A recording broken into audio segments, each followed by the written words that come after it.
is Adele Wilson. I'm an instructor at Numinus Wellness and also a registered therapeutic counselor. There are many reasons why I support a harm reduction approach to psychedelic medicines.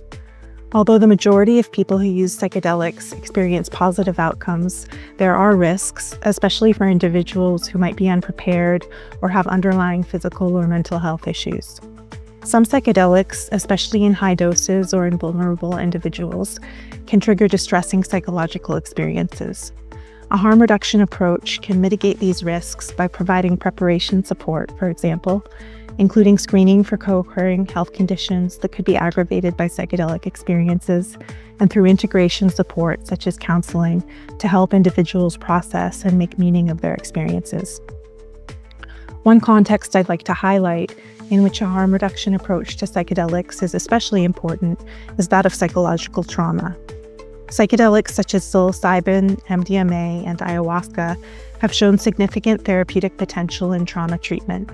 However, the ways these medicines are used greatly influences safety, outcome, and effectiveness.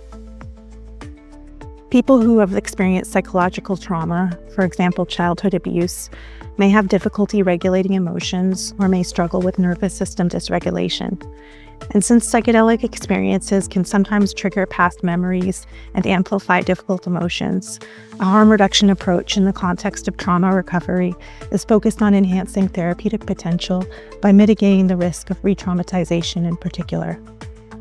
More specifically, in working with psychological trauma, a harm reduction approach would encourage slow, gradual exposure to psychedelics, careful consideration of dosage, and skillful, personalized therapeutic assistance that respects an individual's pace in their healing process and takes into account their particular stage of recovery with its associated needs. Trust needs to be established, and preparation should take into account an individual's readiness to engage with certain aspects of their experience that could bring up strong emotion. It's also important to convey to individuals that trauma recovery can be unpredictable, and not all psychedelic experiences will immediately lead to breakthroughs.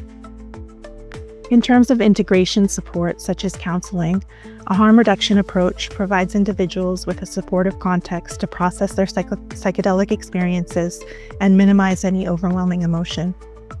And of course, there are a range of psychotherapeutic modalities and approaches that can be very useful here. Ultimately, a harm reduction approach in the context of trauma recovery supports safe use of psychedelics in a manner that enhances their therapeutic potential. It creates a framework for addressing the emotional and physical aspects of trauma recovery, aiming to maximize benefits and minimize risks.